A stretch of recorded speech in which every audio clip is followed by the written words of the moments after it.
Salam alaikum, j'espère que vous allez bien. Moi, je suis ravi d'être là parmi vous. Je m'excuse, c'est un nouveau format pour nous, donc on débute, soyez indulgents avec nous. En tout cas, j'espère que vous allez bien. Ravi d'être avec vous, ravi de pouvoir vous proposer ce nouveau format dans lequel bien, je vais accueillir des gens qui vont pouvoir exposer des problématiques et puis on va essayer de les aider, Inch'Allah, fi sabilillah. Donc, voilà, c'est une libre antenne pour vous. On a voulu, vous proposer quelque chose, et vous permettre d'y participer. Donc c'est parti, Inch'Allah. Je vous explique, en gros, le principe. Le principe, c'est vraiment, tout simple, vous appelez et vous avez une question à poser, une problématique, quelque chose qui vous tient à cœur, vous voulez nous sensibiliser sur quelque chose, vous voulez nous confier un souci que vous avez dans votre vie et puis ensemble, on essaye d'y apporter des réponses. Voilà, on est là, on est à votre service pendant 2 heures. Donc voilà, on a mis toute, ce service technique. Vous voyez pas, mais avec moi, il y a Salim et aussi, Aïcha, ma femme, qui a beaucoup travaillé pour cette opportunité qu'on vous offrira donc, tous les premiers samedis de chaque mois. Donc tous les premiers samedis de chaque mois, il y aura cette libre antenne sur ma chaîne YouTube. Donc comme vous le savez, je fais aussi des lives, sur Instagram. Et là, eh bien, je propose aussi ce format maintenant une fois par mois, pardon, tous les premiers samedis du mois sur YouTube. Donc voilà, on va commencer tout de suite, Inch'Allah. On va accueillir quelqu'un qui va nous appeler. Allô? Allô, salam alaikum. D'accord. Alors, voilà, moi, je tenais à déjà vous remercier par rapport à tout ce que vous faites, parce que l'année dernière, j'étais très en colère avec le Coran, et par rapport à la dureté que le Coran avait, j'étais très en colère, et voilà. Et à un moment donné, ma maman est tombée malade. Elle avait la maladie d'Alzheimer. D'ailleurs, elle est décédée au mois de novembre dernier. Et Rahmatullahi alayha, qu'Allah lui fasse miséricorde. merci. Et du coup, j'ai voulu me remettre un petit peu dans le Coran. Donc, j'ai commencé à visionner. J'ai cherché un petit peu sur Internet les vidéos auxquelles je pouvais me lier. Parce que du fait que j'étais en colère et puis que j'y croyais plus trop et puis j'avais peur de tomber sur des charlatans qui racontent n'importe quoi au niveau de l'islam, parce que ça, j'ai toujours eu peur de ça. Je suis tombée sur vous, sur Rachid Elage, et notamment sur votre beau-frère, il me semble. Mhm. Donc en fait, j'ai commencé à apprendre le Coran avec vous. En fait, j'ai visionné un peu les trois pour apprendre à faire la prière, etc., etc. Et aussi pour me rapprocher alors de Dieu, et aussi de ma maman qui était très très croyante, pour pouvoir l'apaiser et puis l'accompagner jusqu'au bout. Donc voilà. Donc j'ai beaucoup regardé vos vidéos et j'ai appris avec vous, la prière. Sauf que la prière, je l'ai faite, comment dire. Si je suis longue, vous me dites, monsieur Mounir. C'est pas ça, c'est que pour que ce soit vivant, essayez d'aller droit au but de ce que vous voulez nous dire. C'est quoi, en fait, c'est quoi l'objet de votre appel? Pourquoi vous nous appelez? Qu'est-ce que vous... Pour pouvoir l'accompagner jusqu'à la fin, jusqu'à la laver, pour pouvoir la laver à la fin. Donc vous, en fait, vous avez voulu faire la prière et vous avez voulu apprendre le Coran pour laver votre maman, c'est ça? Ouais, c'est ça, ouais. Et J'ai voulu rentrer dans la prière pour pouvoir aller jusqu'au bout avec ma maman, parce que je sais qu'il faut qu'on fasse la prière et pour pouvoir rentrer et laver le défunt. D'accord. Donc, j'ai commencé à faire la prière par rapport à ça. D'accord. Ensuite, quand ma maman est décédée, j'ai continué à faire la prière. D'accord. Pour elle? On m'avait dit, oui, pour elle. Et en même temps, là, je me suis aperçue que, parce qu'on me disait tout le temps, oui, mais il faut pas faire la prière par rapport à ta mère, il faut faire la prière par rapport à Dieu. Mais pour moi, comme je dis, je vais pas mentir. Je vais pas mentir. Je vais pas dire que j'ai commencé par rapport à Dieu alors que je l'ai commencé par rapport à ma mère. D'accord, mais aujourd'hui, vous faites la prière? Non, du coup, j'ai arrêté parce que justement, je trouvais il y avait plus de concordance avec ce que je faisais parce que j'avais continué la prière quelques mois encore. Et du fait qu'on me rabâchait tout le temps ça, je trouvais plus de cohérence. Donc, du coup, j'ai arrêté la prière. Alors que maintenant, je suis en paix avec l'islam, quoi. Donc, je sais plus ce qu'il faut faire. Si c'est ce que j'ai fait, c'était pas bien. Si je recommence la prière, est-ce que je vais m'y retrouver? Je sais plus. D'accord, vous êtes confuse. Et par rapport au ça fait combien de temps que votre maman ça fait combien de temps que votre maman, elle est décédée? Rahmatullahi Le mois alayha. prochain, ça fera 1 an. D'accord, 1 an. Est-ce que aujourd'hui vous avez fait le deuil de cette perte? Non, Vous n'avez pas non, fait le pas deuil? encore. D'accord. Non, parce que malheureusement, ma maman est enterrée en Algérie. D'accord. Et comme vous savez, avec la Covid, tout ça, on n'a pas pu l'accompagner, on n'a pas pu aller encore sur sa tombe. D'accord, Donc, du je coup, comprends. ça reste difficile encore. D'accord. Et là, est-ce que vous pensez que ça va être possible? Vous allez pouvoir y aller? Parce que j'imagine que c'est en projet que vous y Oui, j'envisage, oui, d'aller en novembre en pour novembre. aller D'accord. m'accueillir OK. Parce que là, moi, dans ce que vous me dites, la première chose, c'est que il faut remettre de la clarté dans votre esprit par rapport, d'une part, à la perte de votre maman et d'autre part, à votre rapport à Dieu. Et en fait, les 2 ils sont liés. C'est-à-dire que oui, c'est-à-dire que si vous êtes une femme croyante en Dieu, oui, alors vous savez que tous autant que nous sommes des créatures de Dieu et en fait, notre vie, elle n'est pas éternelle. Ça, je veux dire, c'est clair, on va tous mourir un jour oui, et ça, la mort, c'est quoi? Ça nous permet de donner du sens à notre vie. Je sais que je vais mourir et en fait, la vie, c'est pas que ici. Il y a aussi une vie après la mort et donc ici-bas, oui, c'est comme si je suis en train de passer un test, je vis bien, je fais des bonnes choses. Et ces bonnes choses que je fais, c'est-à-dire bonnes choses, je vis dans l'amour de Dieu, je fais du bien autour de moi, d'accord? Et je oui, construis ma vie d'ici-bas, mais en même temps, je construis ma vie dans l'au-delà. Comme ça, quand je vais mourir, bah, je vais me présenter devant Dieu avec mes bonnes actions et j'espère qu'il va me faire miséricorde. Et aussi, du coup, je vais pouvoir retrouver les gens que j'aime. oui, Inch'Allah, oui, j'aimerais bien. D'accord? Mais Oui, maintenant, si vous vous êtes construit une vie dans laquelle Dieu n'existait pas, et en fait, dans votre tête, c'est comme si vous alliez vivre éternellement avec votre mère ici-bas, bah, là, vous êtes en train de vous réveiller et vous êtes en train de c'est très dur à vivre ça. Vous imaginez, toute la vie, j'ai vécu et je me suis jamais préparé à la perte d'un être cher. Bah, le jour où ça arrive, oui, cette réalité qu'on va tous vivre. Moi, je vous parle, j'ai perdu j'ai pourtant je suis jeune, j'ai 47 ans, j'ai plus mon père, j'ai plus ma mère. C'est dur, oui, mais si j'avais pas oui, été préparé si j'avais pas été préparé à ça psychologiquement parlant, bah, j'aurais peut-être même pu, devenir fou, d'accord? Mais alhamdoulilah, on a une religion qui nous cadre. Moi, je savais qu'un jour j'allais les perdre. Je savais pas quand. Ça peut être tard, ça oui, peut être tôt, oui, mais voilà. Mais aujourd'hui, bah, moi, par exemple, quand je fais la prière, dans mes prières, je demande à Dieu qu'il fasse miséricorde à mes parents et en fait, la perte de mes parents ne me met pas en conflit avec Dieu, d'accord? mais ça, je le fais, vous savez, j'ai ma façon de prier, comme on dit, je parle avec Dieu tous les jours. Hein. Bah, c'est bien. Bon, je fais pas la prière, mais je parle avec lui tous les jours. Et je demande aussi la miséricorde, la, oh, La miséricorde. ça ne pas le dire.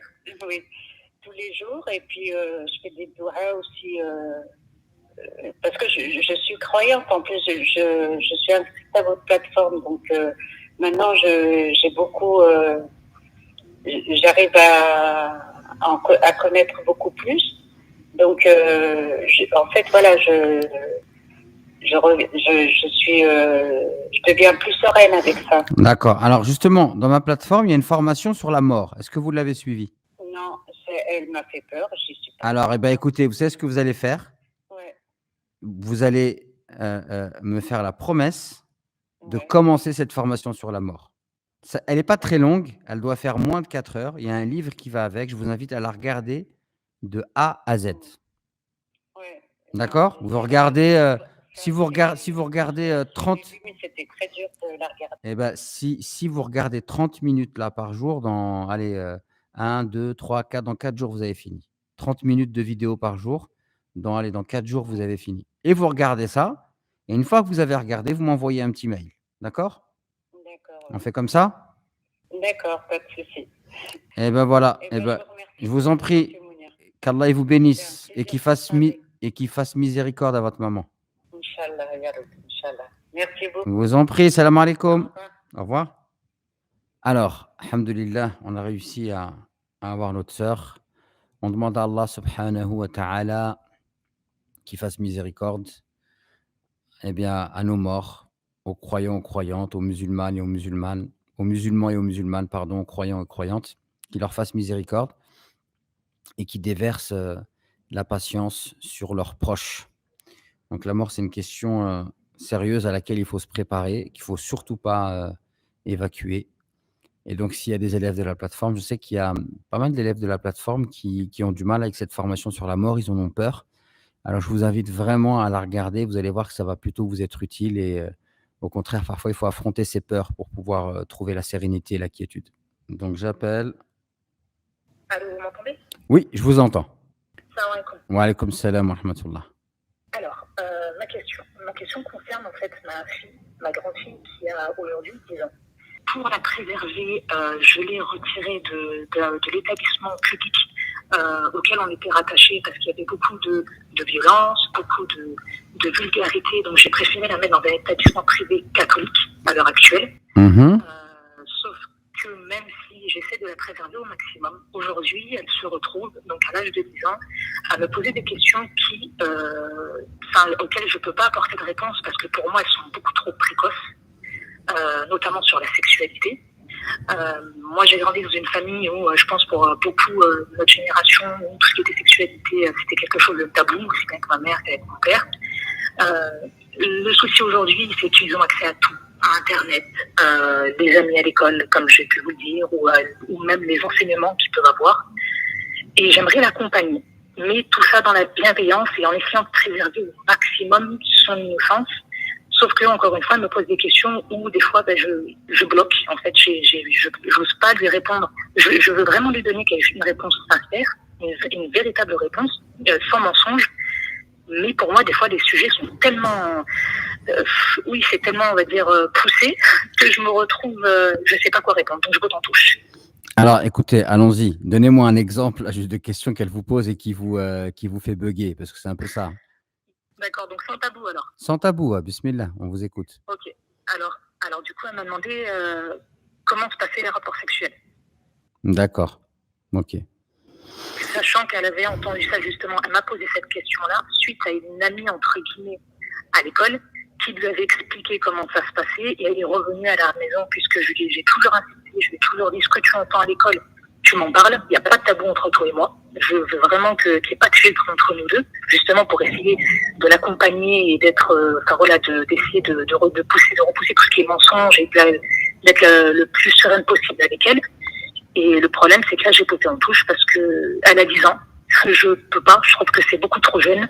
Et dans un autre sens, dans un autre côté, je peux pas non plus qu'on lui dise n'importe quoi et qu'il y ait des discussions. Et le problème, c'est très curieuse. Donc quand je lui ai dit, moi je lui ai expliqué, je lui ai dit, écoute, si elle était trop jeune, c'est pas pour maintenant, je t'en parlerai plus tard. La réponse, en fait, elle lui a pas convenu. Moi, personnellement, je pense que c'est une erreur, votre réponse. Alors, qu'est-ce que j'aurais dû lui répondre? Alors, si vous voulez bien, on va essayer de reprendre tout depuis le début. Et moi, ce qui m'intéresse, c'est de vous aider, mais en même temps, à travers la réponse que je vais essayer d'apporter humblement, c'est que ça puisse servir à toutes celles et ceux qui nous entendent et qui pourraient être confrontés à ce genre de situation. D'accord? Déjà, sincèrement, ma sœur, je vous remercie pour l'appel et pour le fait de mettre ce sujet sur la table parce que c'est pas un sujet qui est évident. Et c'est vrai qu'en fait, les musulmans, ils sont pas préparés à ça. D'accord? Je sais pas c'est quoi votre génération à vous, mais moi, ma génération, c'est comme la vôtre. Voilà, bah, moi, on est à peu près de la même génération. Moi, nos parents, ils nous ont jamais parlé de ça et leurs parents aussi, ils leur ont jamais parlé de ça, d'accord? Donc effectivement, il y a un gros décalage parce que vous l'avez dit vous-même, aujourd'hui dans la société, c'est partout. Donc l'idée de dire que, par exemple, moi, je me rappelle la première fois qu'on m'a parlé de reproduction, c'était dans un cours de biologie, j'étais en 6e et le professeur, il a projeté une image, c'était l'image d'un vagin et il nous expliquait ce que c'était et moi, j'ai été pris par une crise de fou rire et je me rappelle, c'était la première fois de l'année où j'avais été exclu du cours et en fait, j'ai été pris par une crise de fou rire, c'était nerveux, j'arrivais pas à me contrôler, en fait, parce que j'avais jamais été confronté à ça. Donc la question, en fait, à quel âge on va parler de ça? Bah, en fait, même si je vous dis: «Ah non, non, tant qu'ils ont pas cet âge-là, faut pas leur montrer». En fait, ça n'a pas de sens parce que i les enfants, ils vivent pas, dans un monde qui est dans un vase clos, quoi. Donc en fait, à partir du moment où les enfants, ils vont se poser certaines questions, il va falloir leur apporter des réponses. La seule chose c'est que si votre fille à 10 ans, elle vous demande comment ça se passe un rapport sexuel ou si elle vous le demande à 18 ans, vous allez pas lui apporter la même réponse. Vous voyez ce que je veux dire? Parce que si elle vous le pose la question alors qu'elle a 18-20 ans, il y a de grandes chances qu'elle peut y être confrontée, alors qu'à 10 ans, elle n'y est pas encore confrontée. Donc ça va pas être les mêmes réponses. Mais il faut répondre et si j'ai envie de vous dire, si vous voulez établir une relation, saine avec votre fille, bah, quand et vous lui dites: «Pas de tabou entre nous», vous ne pouvez pas lui dire ça et d'un autre côté, quand elle vous pose une question parce qu'elle dans son monde, elle, dans sa réalité, elle y est confrontée, de lui dire: «Non, tu es trop jeune». Parce que là, en fait, dans l'histoire, c'est vous qui êtes dérangé. Elle, elle est pas dérangée et elle, au contraire, elle vous a respecté parce qu'elle est venue vous poser la question. Elle attendait de vous une Ah réponse. oui, totalement. Ah oui, et puis je les remercie pour ça, parce que Ouais. je l'ai fait par étapes, que j'ai pas, je l'ai remercié, je lui ai dit, hein, je lui ai dit, je suis contente que, que tu sois venu m'en parler, que tu sois pas allé poser la question à quelqu'un d'autre, mais sa copine lui expliquait, en fait, c'est pour ça que j'ose pas trop rentrer dans les détails, puisque c'est vrai que moi je suis très gênée par rapport à ce sujet-là, c'est-à-dire de l'ordre de l'intime, donc ça me complexe un peu, mais sa copine est rentrée dans le détail, donc elle à son tour m'a réexpliqué mot pour mot ce que sa copine lui avait expliqué, et c'était faux, enfin, la façon dont elle lui expliqué, c'était de la sodomie, en fait. C'est pas un rapport, on va dire, le rapport normal pour avoir. Et bah, vous imaginez que votre fille, elle vous a parlé de sodomie et elle vous a tendu une perche, vous auriez pu lui dire: «Ben non, ça c'est pas sain de faire ça». Vous auriez pu lui dire et donc du coup, vous auriez pu lui accorder, en fait, un point de repère et en fait, vous avez voulu esquiver la question. Donc là, la fuite et c'est ce que font beaucoup de parents, c'est pas une bonne chose parce qu'en fait, c'est, des spécialistes disent en fait, quand vous décidez de ne pas aborder ces questions-là, en fait, c'est une forme d'éducation. C'est-à-dire que en fait, l'éducation que vous êtes en train de donner, c'est que c'est un problème et que donc du coup, on peut même pas avoir des informations, fiables sur le sujet donc bah, du coup, elle va aller les chercher ailleurs. Donc la première chose, dans ce que vous avez dit, vous avez parlé de préserver. J'ai envie de préserver, j'ai envie de préserver, j'ai envie de préserver. Moi, j'entends autre chose. J'entends quelque chose, j'entends quand vous dites: «J'entends préserver», j'entends quoi? J'entends une mère qui a envie de bien éduquer ses enfants, qui a envie de faire beaucoup d'efforts, mais j'entends aussi une mère qui a peur du monde extérieur. Donc du coup, inconsciemment, quand vous dites préserver, moi ce que j'entends, c'est que j'ai envie de mettre mes enfants dans une espèce de truc, où c'est cadenassé et cetera.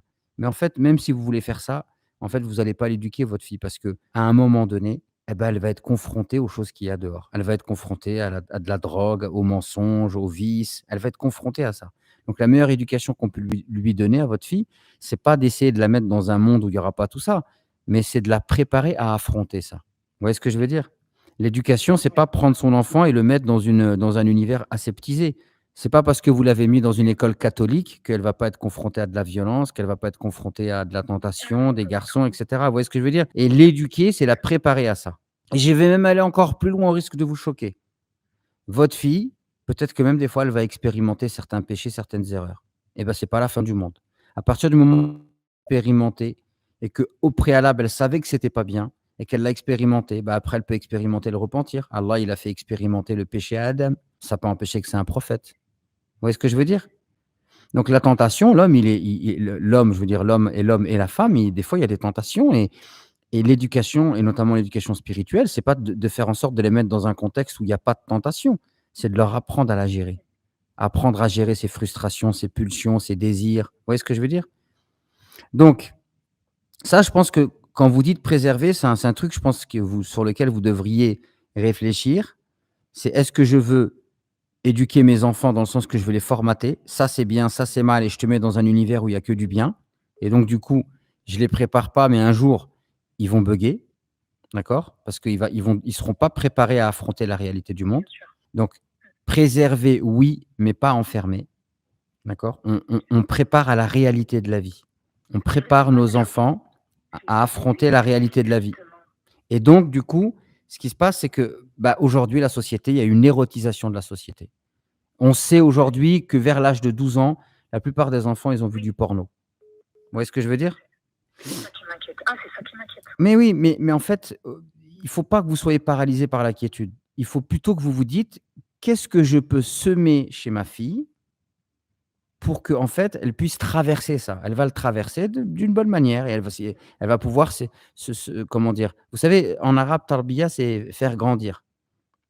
Donc j'accompagne dans la croissance et la croissance, elle est intellectuelle, spirituelle, vous voyez ce que je veux dire? Physique. Donc Bien qu'est-ce sûr. que vous comment vous pouvez, aider votre fille à grandir par rapport à ça? Donc déjà, premièrement, je pense l'une des choses les plus importantes, dans votre éducation, vous avez le droit de dire à votre fille, vous avez le droit de lui dire: «Écoute ma fille, tu me poses une question, je pense que pour toi c'est important d'avoir une réponse, mais moi ta maman, j'ai pas grandi dans le même contexte que le tien et je sais pas quoi te répondre. Mais Inch'Allah, laisse-moi du temps et je vais t'apporter des réponses». Et à ce moment-là, vous pouvez même aller consulter quelqu'un, une sexologue musulmane par exemple, ou trouver ce qu'il y a pas un livre adapté à l'âge de votre fille. D'ailleurs, il y a un livre de la sœur Amira, Nassi ou Sassi, j'en avais souvent parlé de ce livre, qui parle de d'accord? Et puis aussi, vous pouvez, lui dire: «Attends, attends, bah, merci, c'est pour ta confiance, c'est super. Moi, j'ai pas de réponse». Parce que même là, en fait, c'est l'humilité que vous enseignez à votre fille. Maman, elle sait pas tout et des fois, tu peux me dire des choses, je sais pas quoi te dire et donc je ne te dis: «Je sais pas». Je sais pas, c'est la moitié de la science et puis prendre le temps d'aller chercher des réponses. Vous voyez ce que je veux dire? D'aller chercher des réponses adaptées et à votre fille, par exemple, si on lui a dit la sodomie, de lui dire: «Bah, voilà, ça, par exemple, c'est une pratique religieuse qui n'est pas saine parce qu'elle est sale et cetera». Et de dire en plus, quand on parle de sexualité, très souvent, on a tendance à ramener les choses à la performance ou au physique. La sexualité, c'est d'abord de l'amour et nous, en islam, la sexualité, elle se vit dans le mariage pour telle et telle raison. Vous voyez ce que je veux dire? Bien sûr, ouais. Donc en fait, là, vous, ce que vous avez fait, c'est que vous avez fermé la porte du dialogue parce que vous avez été C'est confronté à ça. quelque chose de Moi, j'étais en difficile. panique. Voilà, mais ce qui est normal, bah, en fait, acceptez votre panique. En fait, vous savez ce que je dis moi? Mes parents, ils m'ont éduqué et mes enfants, ils me rééduquent. C'est D'accord? exactement ça. Voilà, mes enfants, ils me rééduquent. Voilà. Là, votre fille, elle vous met dans des choses pour lesquelles vous n'avez pas été préparé. Eh ben, c'est pas grave, c'est super. Et vous, ce que vous devez vivre, et vous devez vivre les choses avec sérénité. On apprend avec les enfants. Les enfants, ils nous mettent face à nos contradictions. Les enfants, ils nous posent des questions auxquelles on n'a pas été préparé. Eh ben, c'est pas grave. On accepte tout avec le sourire, avec sérénité et on prend le temps d'aller chercher les bonnes réponses. Et il y a pas de stress à avoir sur ça. Et surtout, en D'accord. fait, si vous voulez éduquer votre enfant, faut pas la mettre dans un cadre et lui dire: «À 10 ans, tu fais ça, à 10 ans, un truc, à 9 ans, tu me parles de ci, à» non, c'est vous qui la suivez. C'est vous qui suivez son rythme. Elle, cette problématique-là, de lui dire: «C'est pas de ton âge», c'est la pire des choses que vous êtes en train de faire. Parce que du coup, vous respectez pas. Elle, si elle vous a posé la question, c'est parce que c'est de son âge. Dans le contexte dans lequel on vit, dans le contexte dans lequel elle est, C'est et ben, c'est de son âge aujourd'hui d'en parler. ouais. Mais maintenant, on va choisir les bons mots et on va lui donner des principes pour qu'elle, elle puisse construire son expérience sur des choses qui sont saines. Voilà, moi, en tout cas, ce que je peux vous dire. En tout cas, je suis désolé parce que je vous ai un petit peu titillé, mais en tout cas, là, ce que vous avez fait, c'est-à-dire de prendre le temps d'aller voir quelqu'un et de poser la question et de dire clairement: «Voilà, ma fille, elle m'a posé une question, elle m'a fait complètement bugger. Oh là là, j'ai pas dormi de la nuit» ou ceci ou cela et tiens, aidez je cherche de l'aide. Ça, c'est très positif et tous les parents, Barakallah fik. tous autant que nous sommes, normalement, on devrait tous faire comme ça. Tous nos enfants, si on veut vraiment les éduquer et qu'on veut les écouter, des fois, ils nous sortent des trucs, ils nous mettent à l'envers et il faut l'accepter. C'est bien, c'est comme ça qu'on apprend, qu'on grandit, on apprend tous les jours et on apprend de tout le monde. On a beaucoup à apprendre de nos enfants. Mais c'est vrai que sur l'ensemble des sujets, en règle générale, j'y arrive. Enfin, je suis vraiment dans la communication avec elle, dans le dialogue, et c'est pas du tout. Enfin, c'est pour ça que j'ai toujours établi avec elle une relation saine en lui disant peu importe ce que tu peux entendre, n'hésite pas. même si je suis ta maman, il n'y a pas de, faut pas que tu aies de tabou, parce que je sais que moi, l'ayant vécu, des fois, effectivement, comme vous l'avez dit tout à l'heure, on expérimente tout seul parce qu'on ne sait pas, on n'a pas de réponse, ou on ne comprend pas, ou on cherche, en fait, on essaie aussi de se connaître soi-même avec ses propres émotions qu'on ne connaît pas forcément. Et c'est pour ça que je voulais pas que ma fille, en fait, fasse les mêmes, entre guillemets, erreurs que moi, ou les mêmes expériences que moi. C'est pour ça que j'ai voulu l'accompagner. C'est vrai que, notamment là, cette question-là, j'ai bugué, mais surtout du fait de son âge. Parce que comme vous l'avez dit aujourd'hui, l'érotisation de la société fait que on s'y attend pas en fait quand on est parent, quand ça arrive aussi tôt. On a tendance plutôt à vivre entre guillemets un bisounours en se disant ça arrivera pas avant les 18-20 ans. Et en réalité, non. Quand on nous dit à 10 ans, c'est vrai que ça a été une claque pour moi, mais barakallahu fik, vraiment pour ce que vous m'avez dit, parce que j'étais vraiment dans le flou total, ne sachant pas quoi lui répondre ni comment l'orienter, et ayant peur aussi de lui dire la vérité. Mais là, maintenant, Inch'Allah, je le ferai, même si au début, c'est vrai que j'avais peur de la choquer. Mais finalement, avec ce que vous venez de m'expliquer, vous avez raison, au contraire. C'est plutôt, je risque de la choquer en ne lui répondant pas. Bien sûr. Et en la laissant aller chercher des réponses. Et je vais même vous rajouter une chose. C'est pas parce que vous avez dit à votre fille que c'est pas de son âge qu'elle va arrêter de penser à ça et chercher des réponses. Oui, non, je sais. Il faudra que j'aborde le sujet. Donc vous êtes condamné à en parler avec elle, et c'est peut-être plus intéressant que ce soit vous qui lui apportez des éléments de réponse qu'elle aille les chercher par elle-même. Exactement. Ah, totalement. Et je peux vous conseiller d'écouter une sœur qui s'appelle Nadia El Bouga, qui est sexologue. Nadia El Bouga. Ouais, Nadia El Bouga, qui est sexologue, et voilà, qui propose du contenu éducatif sur ça. Donc, je vous invite à écouter. Vous la trouvez sur Internet. Elle passe sur Beurre FM aussi. Donc, voilà. Ok, Avec, d'accord. vous en prie. Pour le travail que vous faites et pour les conseils. Allez, bonne soirée. Salam alaikum. Salam alaikum. Merci. Je vous en prie. Qu'Allah vous bénisse ainsi que votre famille. Alors, on enchaîne a priori. J'appelle Azdine.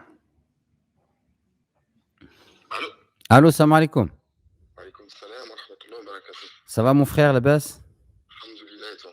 Ouais, très très bien, alhamdoulilah. Bah, je suis content parce que tu es le premier frère là. J'ai eu que des sœurs avant. Ah, eh ben, écoute, alhamdoulilah. J'ai absolument rien contre les sœurs, hein, mais bon, quand il y a un frérot qui passe par là, ça fait plaisir. C'est très bien. Je voulais faire un témoignage. D'accord. Sur le fait que moi, rapidement, j'ai grandi depuis je suis né musulman, j'ai grandi musulman, mais j'ai grandi sans avoir eu l'opportunité de suivre des cours et d'être accompagné religieusement, si ce n'est que par mes parents, et qui l'ont, j'estime, suffisamment bien fait pour des parents qui étaient dans des réalités de travail, etc. Et du coup, j'ai grandi comme ça jusqu'à l'âge de 25 ans. Et à 25 ans, c'est à 25 ans que j'ai découvert que le tafsir existait. Et comment je l'ai découvert? J'ai découvert à travers une de tes vidéos sur la sourate Al-Kahf. D'accord. Et je voulais juste faire un témoignage sur le fait que tu as été une personne qui a contribué à faire exister un début de relation avec cette sourate. Ah bah, j'en suis flatté. Bon, je voulais juste faire ce témoignage-là parce que c'est vrai que le premier tafsir de ma vie, et la première fois que j'ai découvert l'existence du tafsir, c'était à travers la sourate Kahf, à travers une de tes vidéos sur YouTube. Elle date d'il y a 9 ans. Ouais, elle est ancienne, ouais.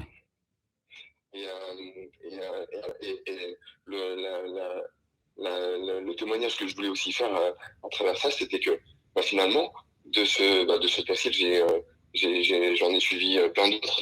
Et je m'étais rendu compte que à travers plusieurs explications différentes, mais en fait, c'était que des complémentarités de compréhension. Et peut-être que il y avait la maturité aussi qui jouait aussi là-dessus. Et peut-être qu'il y avait des premières informations à travers le fait que c'était la première fois que j'écoutais un cours. Il y avait des informations que j'avais pas absorbées d'une bonne manière, etc. Et du coup, derrière, j'ai suivi d'autres tafsirs, hein, d'ailleurs même de personnes qui, parce que j'étais pas arabophone, et du coup, de personnes qui parlaient même en anglais, etc. Et à chaque fois, j'ai eu la chance, alhamdoulilah, j'ai pu m'enrichir, et je m'étais rendu compte que finalement, c'était essentiel dans notre compréhension de l'islam. Et du coup, je voulais te remercier et te faire savoir que tu as contribué à ça. Et c'est ce qui a fait naître derrière ça une relation avec mon apprentissage dans le Coran. Eh ben, écoute, j'en suis ravi et je t'invite à continuer, à ne pas lâcher. Le Coran, c'est passionnant Bien sûr. et comme tu l'as dit, effectivement, il faut être dans la complémentarité parce que de toute façon, quand on approche la parole divine, elle est d'origine divine, mais celui qui y va, c'est un humain. Donc, si chacun il fait un effort, il produit, quelque chose. Il en sort des sagesses, des lumières, des enseignements, mais il y a aucun esprit humain qui peut prétendre, englober la parole divine. Il y a aucune explication humaine qui peut te dire: «Ça y est, là, je t'ai expliqué toutes les lumières qu'il y avait dans le verset», c'est impossible. Donc, il faut, développer cette approche, pluraliste, en fait, où j'accepte qu'il y ait plusieurs personnes qui parlent et je construis une réflexion en juxtaposant les différents points de vue, pas forcément en les opposant et en les cherchant à en faire triompher un au détriment des autres. En fait, là, tu es en train d'exprimer une chose que je ne pourrais pas, j'aurais pas pu le dire avec mes mots, etc. Mais c'est exactement ça et c'est vraiment le ressenti que j'ai. Et du coup, derrière ça, je voulais juste aussi dire que finalement, les personnes qui essayent de se dire moi, je suis pas d'accord avec telle personne, je suis plus d'accord avec telle personne, etc., ils devraient de la même manière, parce que n'importe qui apprend et qui suit des cours vit cette chose-là où cette pluralité est un enrichissement. Et moi, je dis que l'enrichissement, il se fait aussi à travers les avis et les intentions et les efforts que chacun réalise à des niveaux différents, sur des plateformes différentes, auprès de populations différentes. Sache juste que tu es une personne qui y contribue, et au même titre que plein d'autres frères. Alhamdulillah. Je vous encourage dans les efforts que vous faites. Écoute, merci pour ton témoignage. Sache que il me fait chaud au cœur et puis, continue surtout, ton voyage au cœur du Coran. Barakallahu fik, salam alaikum. Allô? Est-ce que c'est mieux ou oui? Est-ce que ça coupe? J'ai l'impression. Vas-y, je t'écoute, mon frère. Alors, je t'appelle. Je te disais que bon, j'étais pas toujours d'accord avec toi par rapport à ce que tu dis, mais j'avais une question par rapport à l'avenir en fait des musulmans en France. C'est une question large, donc je pense pas que tu pourras me répondre en 2 minutes. Mais moi, je suis d'avis que j'ai 32 ans, je suis d'avis que pour moi, je vois l'avenir des musulmans en France comme étant très pessimiste.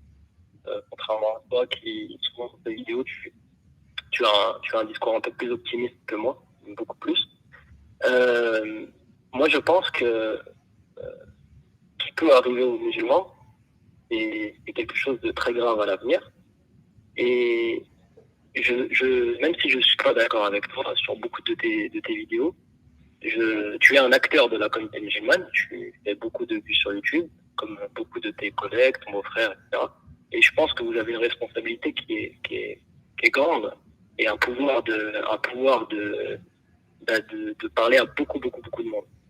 Et est-ce que tu penses pas que ce discours optimiste, si demain les choses tombent dans le mauvais sens pour la communauté musulmane en France, est-ce que tu penses pas que tu auras quand même une part de responsabilité d'avoir laissé penser que l'avenir en France, qu'on est très bien en France, que l'avenir en France, c'est quelque chose de positif, qu'on est très heureux en France, etc., etc. Moi, je pense que c'est dangereux de tenir ce discours. Je pense qu'on devrait, aujourd'hui, avec tout ce qui se passe depuis des années, peut-être que toi, tu le vois pas de la même manière, mais c'est comme ça que je le vois,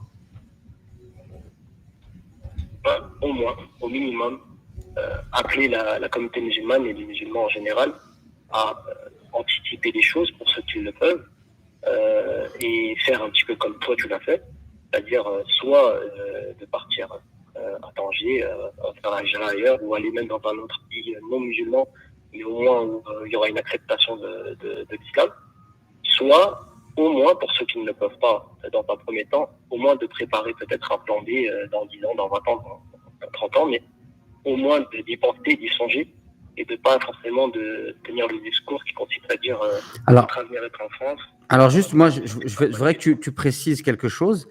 Quand tu parles de mon discours, parce que tu dis mon discours positif, etc., explique-moi qu'est-ce que j'aurais dit qui serait dangereux pour les musulmans de France. Non, j'ai Précisément. j'ai pas dit que ce que tu as dit était dangereux, d'accord?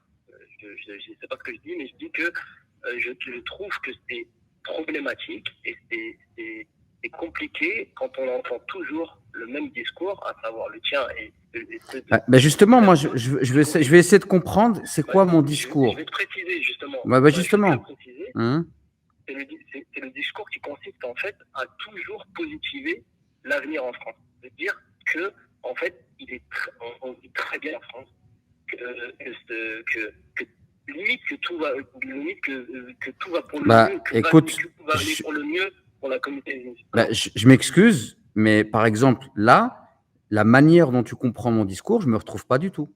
Moi, le premier, si j'entends quelqu'un sur YouTube qui dit « La France, c'est super, c'est génial, tout se passe bien, ne vous inquiétez pas, dormez sur vos deux oreilles, l'avenir, il est radieux », si quelqu'un il parle comme ça, je trouverais que ce serait grave qu'il parle comme ça. Moi, je ne parle jamais comme ça. Donc toi, tu penses qu'aujourd'hui, quel discours, du coup, puisque tu penses que... Moi, alors je vais t'expliquer. Non, mais moi, je vais t'expliquer. Je t'invite après à regarder des vidéos que j'ai faites. Moi, déjà, je considère que l'avenir dépend de ce qu'on fait aujourd'hui. C'est-à-dire qu'on peut être alarmiste et dire « Ouais, c'est notre l'islamophobie. » Je trouve ce discours dangereux parce qu'en fait, on paralyse l'action. Moi, je préfère un discours de responsabilisation, de dire « Vous voulez être respecté en France ? Vous voulez peser sur le débat public ? Vous voulez vivre ? Il y a des choses à faire. Il faut se réunir, il faut lutter contre la délinquance, il faut produire une éducation islamique qui soit respectueuse des sources, mais en même temps viable dans le contexte français. Et ça demande une réflexion et de la pédagogie et de la sagesse. Il faut en même temps régler le problème de l'identité en France, parce qu'on a des jeunes, soit ils ont honte de l'islam, ils veulent le rejeter, soit ils se construisent dans la haine de l'autre. Ce n'est pas viable non plus, d'accord ? Et ce que je dis, moi, j'appelle à avoir une démarche proactive. Il faut arrêter, dès qu'il y a un fait dans l'actualité, d'être dans la réaction. Moi, j'estime que si on veut être bon en France, il faut être proactif. Ça veut dire qu'on n'a pas besoin d'attendre qu'il se passe quelque chose. Il faut travailler tous les jours. Et moi, je travaille tous les jours. Je produis du contenu pédagogique pour ramener les gens à la foi. Je suis très inquiet de la jeunesse qui est une partie de notre jeunesse qui part dans la délinquance, la drogue. Je suis inquiet aussi de certaines idées qui circulent en France et qui déstabilisent les gens dans leur identité, c'est-à-dire leur identité sexuelle, leur identité religieuse, leur identité même aussi le racisme. Aujourd'hui, tu as des musulmans, ils sont musulmans, mais ils n'aiment pas les noirs. Ou alors des noirs qui n'aiment pas les arabes. On va mettre la guerre entre les musulmans arabes et les musulmans noirs. Donc moi, les problèmes, je les vois. Mais par contre, quand je vois les problèmes, moi, je ne suis pas alarmiste à crier. J'essaie de produire des solutions. Et donc, le discours, quand tu me parles, en fait, tu présentes une chose de manière binaire. Tu dis, en gros, il y aurait un discours alarmiste où il faut dire aux gens, préparez-vous, c'est chaud. Et un discours des gens qui disent, tout va bien. Moi, je ne me reconnais ni dans l'un ni dans l'autre. Et d'ailleurs, les deux discours, je les trouve très réducteurs. Et tu peux regarder, je t'invite à regarder des vidéos que j'ai faites. Moi, quand je parle, tu vois, j'ai fait le sermon du vendredi pendant des années en France. Je me suis dit, si je fais le sermon du vendredi en France, pour le bien de ma communauté, qu'est-ce qu'il faut que si je montre un problème du doigt, il faut que je sois capable d'apporter des propositions, des solutions, et il faut que je reste positif.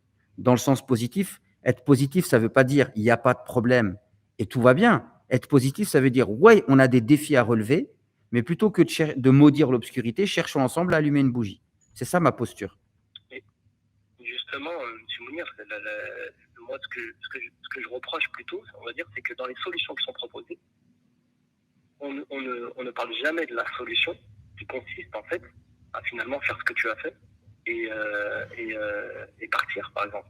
Ou imaginer l'avenir. Parce que je dis pas que l'avenir est totalement fermé en France, tu vois, mais ça ne dépend pas que de nous. C'est-à-dire que même si la communauté musulmane réussit à s'organiser, etc., en face, tu vois bien que les gouvernements successifs sont plus dans une volonté de nous ostraciser. Donc juste j'essaie de faire un résumé pour que les gens s'y retrouvent. Donc en gros, tu m'as appelé disant que tu t'interrogeais sur le discours que j'ai eu, qui pouvait, selon toi, être un peu, on va dire, angélique ou positif. Alors, tu n'as pas employé le mot angélique, mais plus un discours un peu trop positif. Et moi, je t'ai rétorqué en te disant que moi, je ne considérais pas avoir un discours positif en disant que tout allait bien en France, mais plutôt d'inviter les gens à essayer comment dire, d'agir au quotidien. Et partant du postulat que l'avenir dépend de ce qu'on fait aujourd'hui. Maintenant, donc voilà, qu'est-ce que je pense que tu étais en train de, avant que ça raccroche, tu étais en train de dire quelque chose. Je veux pas te monopoliser la parole et tout, je veux juste. Non, mais écoute, mon frère, juste une chose, moi je trouve la discussion intéressante à partir du moment où on arrive à s'écouter et à échanger. J'entends ce que tu me dis. Moi, j'essaie de te répondre pour te dire que la vision que tu as de mon discours, déjà, moi, je ne m'y retrouve pas. En tout cas, ce n'est pas ce que j'essaie de véhiculer comme idée. Mais moi, quand je suis positif, c'est que je prends en compte les difficultés, mais j'estime que les musulmans, ils vont pouvoir agir si on leur donne de l'espoir et qu'on les pousse à se responsabiliser et aller de l'avant. Si tu es complètement désespéré, tu ne fais plus rien. Mais maintenant, effectivement, le discours… Vas-y, dis-moi. Je te disais, excuse-moi d'avoir coupé, dans l'espoir que tu peux donner aux gens, je pense que dans les solutions que tu proposes, que vous proposez, ce serait bien, peut-être, les acteurs de la communauté musulmane, dans les options que vous proposiez, ça soit aussi celle, et éventuellement, peut-être, d'y voir un avenir ailleurs. Mais excuse-moi, je voulais juste te poser…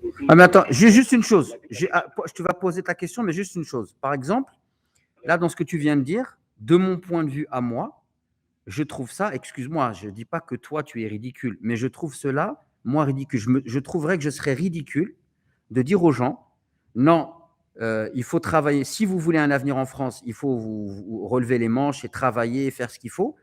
Et de leur dire, mais j'ai une solution aussi, partez ailleurs. Alors qu'en fait, si je leur dis partez ailleurs, moi, j'ai absolument rien à leur proposer d'aller ailleurs. Sachant en plus que moi, je considère que les musulmans, c'est des adultes. Si des gens, ils ont envie de partir ailleurs, moi, je ne les empêche pas de partir.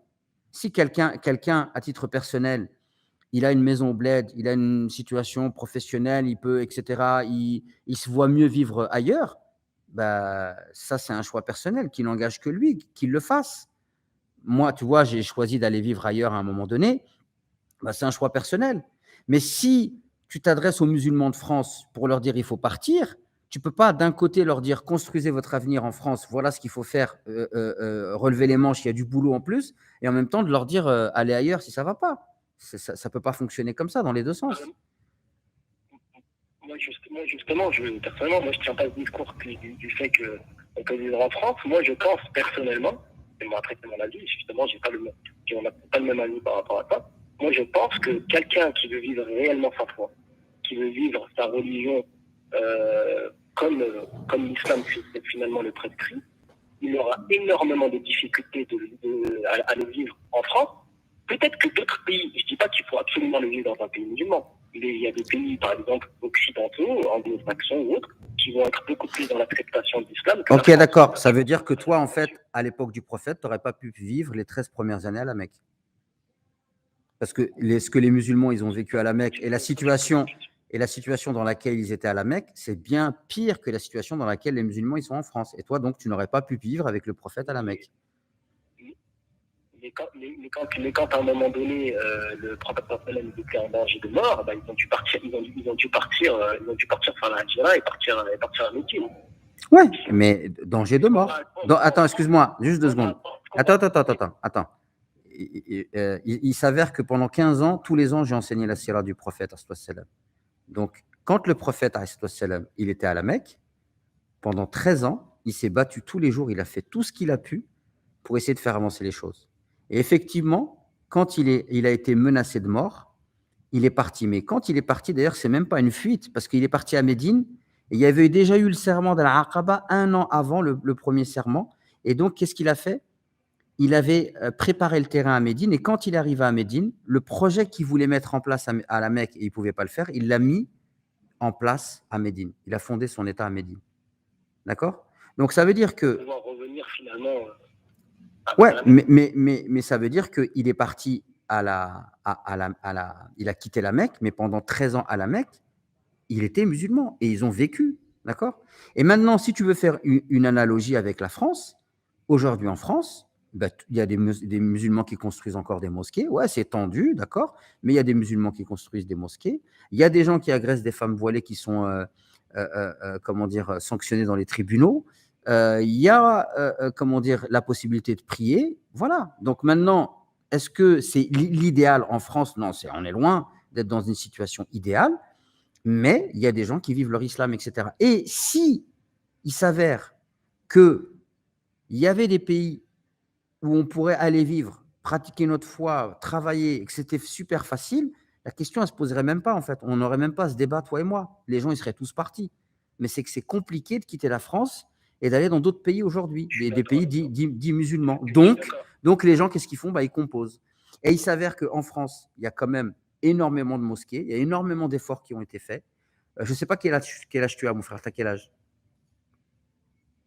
Moi, j'ai 32 ans. 32 ans. Moi, j'en ai 47. Quand j'avais 14 ans, et même quand j'étais plus jeune, on avait du mal à trouver des mosquées en France. On ne se disait pas salam alaikum entre nous. On avait d'autres problèmes. Et il s'avère que Allah subhanahu wa ta'ala, il y a des gens qui ont fait des efforts. Ils étaient une minorité, ces gens qui faisaient des efforts. Et aujourd'hui, on a d'autres problèmes. Mais les problèmes qu'on a aujourd'hui, il y a 20 ans, personne ne pensait que les musulmans, ils auraient ce genre de problème. Et même, tu sais quoi? SOS Racisme. Tu connais SOS Racisme? Au tout début, quand les premières filles, elles portaient le voile, le Harlem Désir disait vous inquiétez pas pour le problème du voile, laissez aux jeunes beurettes le choix entre la mini-jupe et le voile et vous verrez, elles choisiront la mini-jupe. C'est-à-dire que même eux, ils sont dépassés par ce qui leur arrive. C'est-à-dire ceux qui, quand je te dis eux, moi je généralise pas, mais en France, ceux qui travailleraient contre l'islam, les stratèges, ils sont peu nombreux, mais ils existent. Eh bien, ces gens-là, ils sont même dépassés par ce qui se passe. Ils ne l'ont pas vu venir. Donc, je pense, écoute, déjà, tu as vu, il y a la manière dont on observe la réalité en France, la réalité que toi, tu vois, elle est en fonction de toi, de ce que toi, tu vis, de comment tu perçois l'islam. Il y a même une règle dans le droit musulman qui le dit, le jugement que tu portes sur une chose est en fonction de la manière dont tu perçois la chose. Donc, toi, tu perçois les choses d'une manière, peut-être plus, on va dire, noire que moi, et c'est ton droit. Et donc, en fonction de ça, tu construis quelque chose. Ouais, donc je te disais, toi, tu observes une situation en France et tu l'observes en fonction de ta personnalité, en fonction de ton expérience, etc. Et manifestement, je pense que toi et moi, la manière dont on perçoit la situation en France pour les musulmans, elle est différente. Moi, je ne vois pas que du noir. Bien sûr, je vois des grosses difficultés, je vois des gros défis à relever, d'accord? Et comme toi aussi, je suis inquiet par certaines choses. Mais d'un autre côté, quand je me tourne vers les solutions, par exemple, et c'est même pas moi qui l'a dit, hein, c'était un des savants d'Arabie à qui on avait posé la question il y a très longtemps. Il nous disait, mais si vous pensez que 6 millions de gens ils vont quitter, ou alors même tous les musulmans qui sont en Europe, ils vont quitter l'Europe pour retourner dans les pays musulmans, c'est un rêve. Il dit, vous êtes en train de rêver. Il suffit juste de voir le nombre de Western Union qui partent des pays européens, là où il y a des diasporas, pour aller vers les pays en Afrique ou les pays musulmans, pour se rendre compte qu'il y a un gros déséquilibre sur le plan économique. C'est inenvisageable.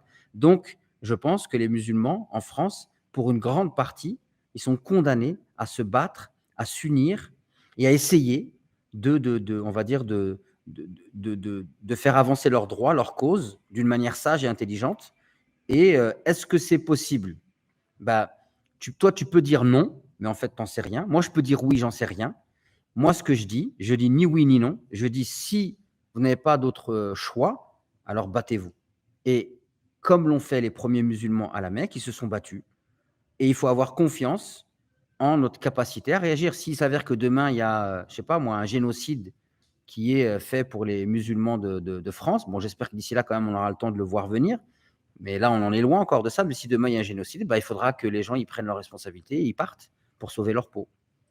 Tu vois? Mais de dire d'ores et déjà qu'il y a un génocide, moi, je pense que la responsabilité, parce que c'est ça, tu me parlais de responsabilité, et c'est ça en fait, j'ai envie de te répondre par rapport à ça pour que tu comprennes mon état d'esprit. On n'est pas, comment dire, je parle pour moi en tout cas, on n'est pas naïf, mais on est conscient des choses et on est conscient des enjeux. Si je viens en disant aux musulmans, c'est mort pour vous, partez, en fait, je crée une psychologie chez les musulmans où en fait, ce sur quoi ils peuvent agir, c'est-à-dire leur quotidien, se battre, etc., ils ne vont plus le faire. Tu sais, moi, j'ai quitté la France, j'ai contribué à faire en sorte que des mosquées se construisent. Ben, tant que j'étais en France, je me suis battu pour essayer de faire avancer la cause des musulmans. Tu comprends ce que je veux dire? Et ça pour moi, c'est extrêmement important. Maintenant après, ben, voilà, les musulmans qui sont là-bas, tant que tu es là-bas, ton rôle, c'est d'essayer de semer des bonnes graines et de faire avancer les choses. Tu me permets juste de rajouter quelque chose, parce que je suis d'accord avec tout ce que tu as dit, mais finalement, ta réalité, c'est pas aussi celle de tout le monde.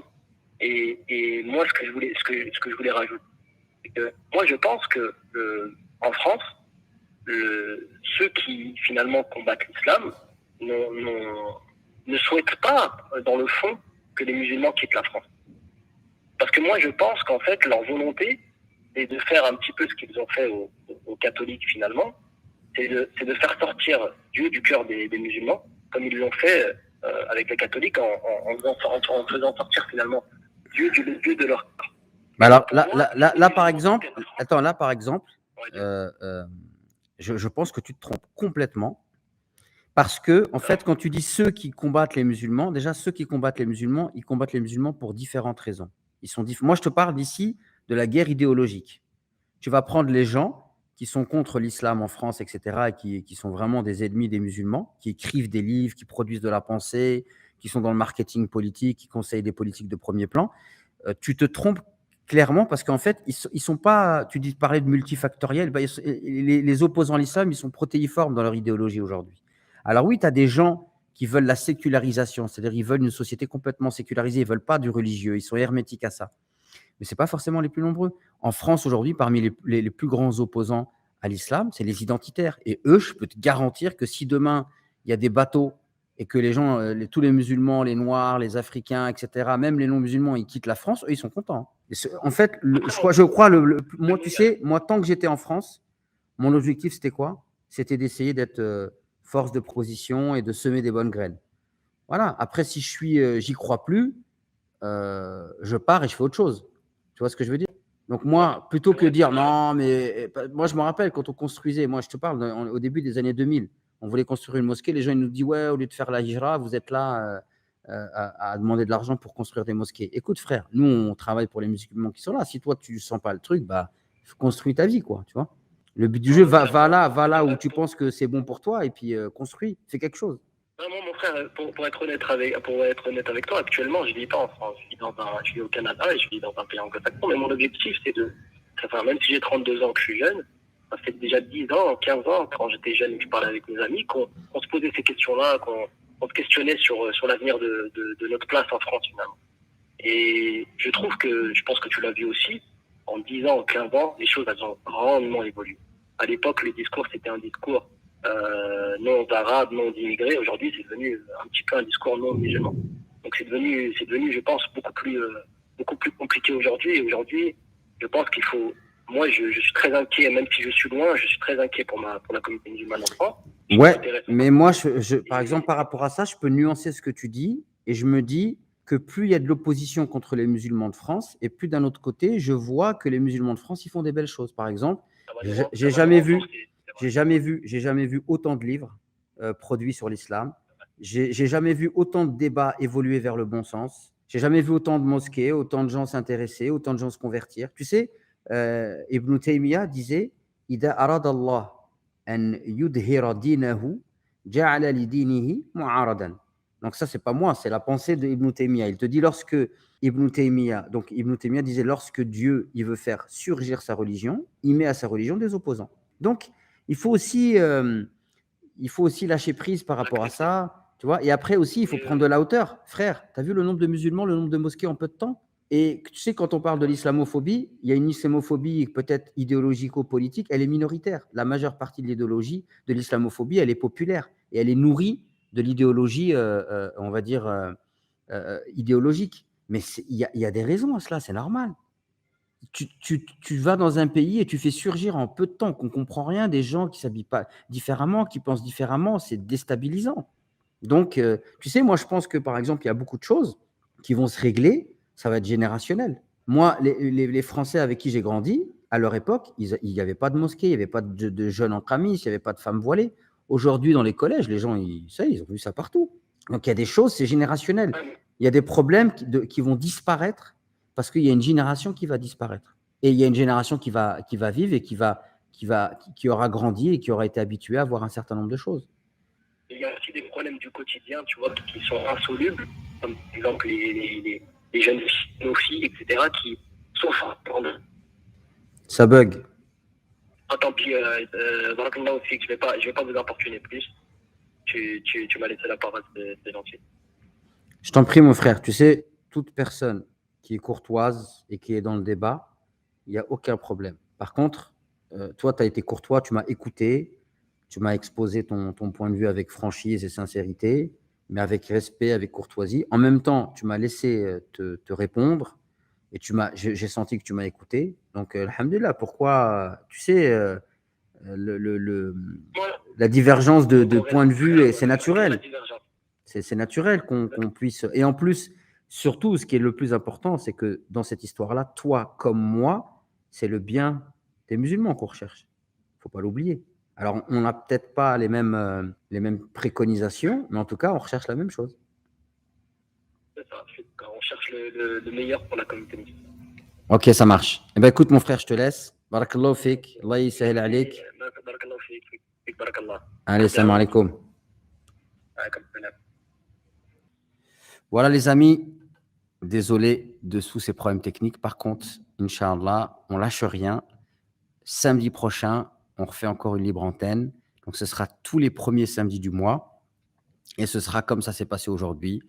Vous appelez, je discute avec vous et on essaye ensemble de trouver des solutions et de profiter l'un de l'autre. À savoir, moi, je profite de vous parce que vous me donnez l'occasion de vous écouter, de mieux vous connaître et puis peut-être de vous aider. Et vous profitez de cette libre antenne pour exposer une situation ou faire passer un message. Et du coup, il y a aussi les frères et sœurs qui regardent qui peuvent en profiter. Voilà. Donc, je vous dis à très vite pour de nouvelles aventures. Salam alaikum.